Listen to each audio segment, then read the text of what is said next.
हाय आएगा guys, welcome the Pakistani family तो reaction. कैसे आप सब। मेरा नाम जाद है मेरा अलादीन। यार। भाई साहब, मुस्लिम देशों में महाकुंभ मेले को लाखों मुसलमानों को देखता देख मौलानाओं के कलेजों पर चल गई छुरियां। मुसलमान देश भी देख रहे हैं, क्या बोल रहे हो यार? अब भाई साहब, महाकुंभ मेला 144 साल बाद हुआ है। कुछ ना कुछ तो भाई साहब कर ही जाएगा। ये बात तो वाकई तुम्हारी तो ठीक भाई है। साहब वॉच करते हैं आखिर किस तरह से मुसलमान भी भाई देख रहे हैं हाँ। महाकुंभ मेले को भाई अपने अपने देशों से। हाँ ना। तो भाई कड़ान करते स्टार्ट। कुंभ का आगाज 13 जनवरी को ब्रह्म मुहूर्त में संगम पर स्नान से शुरू अच्छा। हुआ, तो वहीं दूसरी तरफ दुनिया समेत पाकिस्तान के लोग कंप्यूटर और इंटरनेट पर कुंभ देखने लगे और पाकिस्तान में भारत का महाकुंभ टॉप पर ट्रेंड करने लगा। गूगल ट्रेंड्स के आंकड़ों की माने तो पाकिस्तान, कतर, संयुक्त अरब अमीरात और बहरीन जैसे देशों के लोग महाकुंभ से जुड़ी जानकारियां ऑनलाइन खोज रहे हैं। महाकुंभ फ्यूचरिस्टिक महाकुंभ कहा जा रहा है इसको। मैं देख रही थी किसी ने ये भी कहा कि 144 साल के बाद 144 इयर्स के बाद शायद ये महाभारत के बाद सबसे बड़ा ऐसी गैदरिंग होगी। कोई तो ये भी कहता हुआ दिखाई दिया। तो देखिए कि है तो बहुत बड़ी गैदरिंग, अमेजिंग। खुद का भी तो कुछ करो, अपना भी तो कुछ करें। हमें जैसे हम वी शुड फील प्राउड, जिसे कहते हैं माहौल बना हुआ है। मेरे लिए जो सबसे इंटरेस्टिंग चीज मैंने पढ़ी, कहते कि पता नहीं I think so 48 crore if I am not wrong में, तो कहते इतने लोगों ने 2 मंथ्स में वहां पार्टिसिपेट करना है। एक बहुत बड़ी तादाद है। अगर 130-135 करोड़ में से ऑलमोस्ट आधी आबादी इंडिया की बनती है और शायद बाहर से भी बहुत सारे लोग आ रहे होंगे। इकोनॉमी के ऊपर इसका इम्पैक्ट क्या क्या चीजें होती हैं। अच्छा, इसके अंदर मैंने ये भी पता चला मुझे कि स्टीव जॉब्स की वाइफ भी पहुंच रही हैं।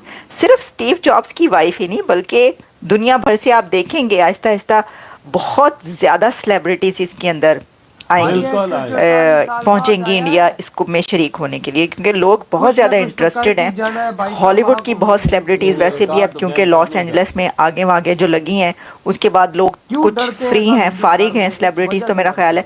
और वैसे भी इसके बाद जो ट्रॉमा से उन्हें गुजरना पड़ा है, जो ट्रॉमा उनको देखना पड़ा, तो हो सकता है कि वो रिचुअल्स के लिए या प्रेयर के लिए प्रयागराज जाएं।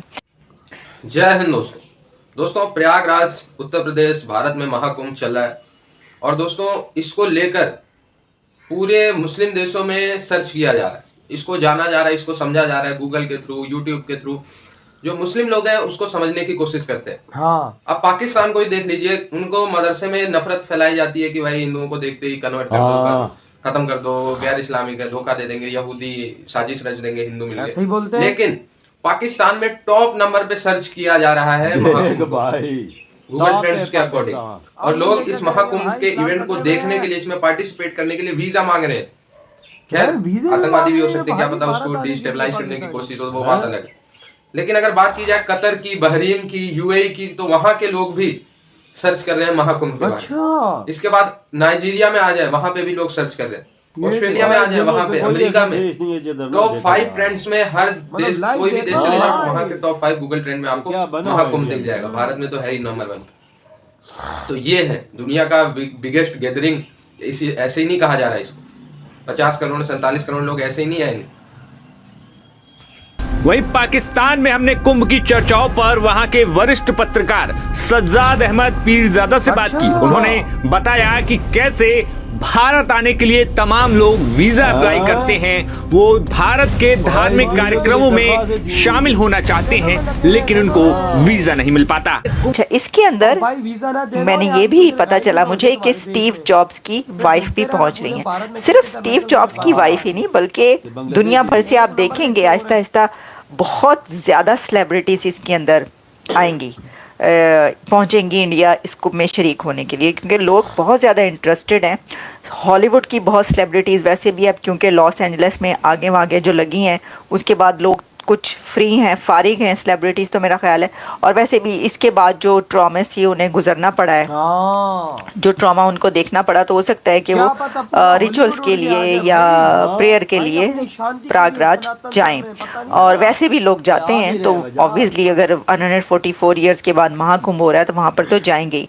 तो ये मैं आपको बताना चाहती थी कि ये जो है एक ऐसा मेला है कि जिसके अंदर अब इंडिया अपनी AI पावर शो करेगा, अपनी जो टेक पावर है वो तो खैर पूरी दुनिया को मालूम ही है, लेकिन इस फेस्टिवल के अंदर किस तरीके से उसने जो है इसको हर तरह के जो इक्विपमेंट है उसका इस्तेमाल हमें नज़र आएगा। तो ये तो है इसकी बात। अच्छा, बड़ी बात है, देखें ये इसीलिए तो 7,000 करोड़ उनका बजट है इसके ऊपर। मेरा तो ख्याल है बढ़ जाएगा ये, लेकिन एनीवेज अभी तक हमें ही पता चला 7,000 करोड़, लेकिन उसके ऊपर वो कमा भी तो 2 लाख करोड़ रहे हैं, $27 बिलियन। फिर आते हैं कि यार इकोनॉमिक एक्टिविटीज इसके अंदर क्या होगी। लाजमी बात है, अगर इतने करोड़ लोग आते हैं, वो खाना भी खाएंगे, वो वहां स्टे भी करेंगे, वो घूमेंगे फिरेंगे भी, गाड़ियों का इस्तेमाल भी करेंगे, और मतलब एयरलाइंस को बिजनेस मिलेगा, होटल्स, रेस्टोरेंट्स, वो सारी चीजें बाद में करेंगे। लेकिन इससे पहले थोड़ा सा अगर बता दें इस मेले के हवाले से, ये इतनी दुनिया की सबसे बड़ी गैदरिंग है, ये तो कंफर्म है। 40 करोड़ लोग का एक जगह इकट्ठा होना और उसको मैनेज करना, it's not an easy thing. 40 crore तो कई देश की आबादी भी नहीं होगी, मेरे ख्याल से नहीं है, 40 करोड़ नहीं होगी, बिल्कुल नहीं है। तो पाकिस्तान छठा 7वां बड़ा मुल्क है, उसकी 24 करोड़ आबादी है जी। तो वो देखते हुए ये एक बहुत बड़ा मैनेजमेंट चैलेंज भी रहता है गवर्नमेंट्स के लिए। और फिर भी ये है कि आप जाएंगे तो आपका 1 रुपए भी चोरी नहीं होगा। मतलब मैं जा चुका हूँ, क्योंकि ना मेरी दादी जो थी वो कल्पवास करती थी, वहां पे तंबू लग जाते हैं, जो वृद्ध लोग होते हैं वो वहां 2-2 महीने जाकर के टेंट गाड़ दिए जाते हैं, वो लोग उसी में रहते हैं। संगम है यहाँ पे, जमुना, गंगा और सरस्वती तीनों नदियां का कॉन्फ्लुएंस है, संगम में मिलती है वहां पे। तो फिर वो दादी मेरी वहां कल्पवास में रहती थी, हम लोग भी छुट्टियों में चले जाते थे। तंबू में रहने का मजा बड़ा आता था। दादी हम लोग को खाना बनाती थी, चावल, मटर, निमोना ये सब बनाती थी, और उसमें बालू अक्सर आता था, क्योंकि चूंकि वो तट के किनारे रहता है तो बालू पे ही रहना रहता है, और आपको सब कुछ जो है वो it's a very good experience. तो मुझे तो बचपन की काफी यादें हैं। मेरी दादी रहती थी, अलग अलग वहां पे पंडे होते हैं उनका ना, वो सबका अलग अलग टेंट होता है, तो आप वहां झंडे से याद रखते हैं कि हम कहाँ रहते हैं, कि आप सारे टेंट एक जैसे लगते थे। ओ भाई साहब, ये देखो भाई, मुसलमान पाकिस्तानी खास तौर पे देख रहे हैं और भाई वीजो के लिए अप्लाई कर रहे हैं कि हमें भारत छोड़ दो। भाई साहब इनको मत छोड़ना, साफ सुथरी बात है, इनको मत छोड़ने। पाकिस्तानी लोग एक नंबर के चोर के बच्चे हैं। इन्होंने दुबई जैसे देश को ना छोड़ा, इन्होंने भाई साहब जिधर हज करने जाते हैं उस जगह को नहीं छोड़ा, तो तुम्हारे देश को छोड़ेंगे? एक को भी वीजा मत देना। तुम्हारे देश के अंदर जाके इन्होंने गंद फैलाया, गायब हो गए, तो भाई से फिर ना बोलना कि भाई आपके पाकिस्तानियों ने हमारे देश में आके ये कांड कर दिया। ये तो भाई साहब अपने बाप को नहीं बख्शते, तो ये तो फिर दूसरा देश है। नहीं बिल्कुल, वीजा ने अप्लाई जिन्होंने किया उन्होंने रिजेक्ट कर दिया इंडिया ने। सही, अच्छा रिजेक्ट कर दिया, नहीं दे रहे वीजा इनको, तो नहीं देने चाहिए। तो भाई साहब उधर से देखो पाकिस्तानी लोग वॉच कर रहे हैं, ऑनलाइन बैठ बैठ के देख रहे हैं। भाई पाकिस्तान में एक्स मुस्लिम कम है भाई साहब, सबकी अट्रैक्शन बढ़ती जा रही है। 144 साल बाद महाकुंभ मेला आया है, 144 साल बाद कुछ ना कुछ तो करके ही जाएगा भाई। सबसे ज्यादा देखने वाली पाकिस्तानी है, देख ले। वो कहते हैं ना, जितनी नफरत दिमागों में फैलाओगे उतनी तेजी से ही बंदा उसकी तरफ से हट के और दुनिया की सबसे बड़ी गैदरिंग उधर हो रही है, जिसमें 45 और 50 करोड़ लोग भाई 56 इस्लामिक देशों के मुसलमान सर्च कर रहे हैं, वहां से आ रहे हैं भाई साहब महाकुंभ मेले में। सोच लो क्या बना हुआ है इस टाइम यार वहां पर। और दुनिया के बड़े बड़े फनकार, दुनिया के बड़े सेलिब्रिटी आ रहे हैं वजाद, आपने अंदाजा लगा ले। नहीं ना भाई साहब, वो तो भाई साहब आ ही आ रहे हैं। मैं तो मुसलमानों पे देख के हैरान हो गया और पाकिस्तानियों पे देख के हैरान रहे, जिन्होंने वीजो के लिए अप्लाई किया हुआ, और भारत उनको वीजा नहीं दिया, जिस तरह आप बता रहे हो, तो सही काम किया है। कौन देता है यार इन लोगों को? इन लोगों को देता ही जिधर को गंद फैलाने जाए। भाई साहब भारत को इन्होंने जिधर हज करने जाते हैं उनको नहीं छोड़ा था। और भाई साहब भारत को तो शुरू से इनकी आदतों का पता है, दुनिया अभी जान रही है पाकिस्तानियों के असली करतूत। भारत दुनिया भारत को कहती थी तू इतना सख्त ना हो ना पाकिस्तान पे। भारत कहता था टाइम आने पे तुम्हें पता लगेगा, पूरी दुनिया को पता लग रहा है कि पाकिस्तानी कैसे लोग। वाह यार, अच्छे लोगों के साथ अच्छा बर्ताव किया जाता है, जो बुरे हों उनके साथ बुरा ही बर्ताव किया जाता है, जो इंडिया कर रहा है इनके साथ। वही ना भाई साहब, भाई तुम लोग अब तड़पोगे भाई साहब, तड़पोगे भाई भारत जाने के लिए, तड़पोगे, क्योंकि भारत देश ही ऐसा है।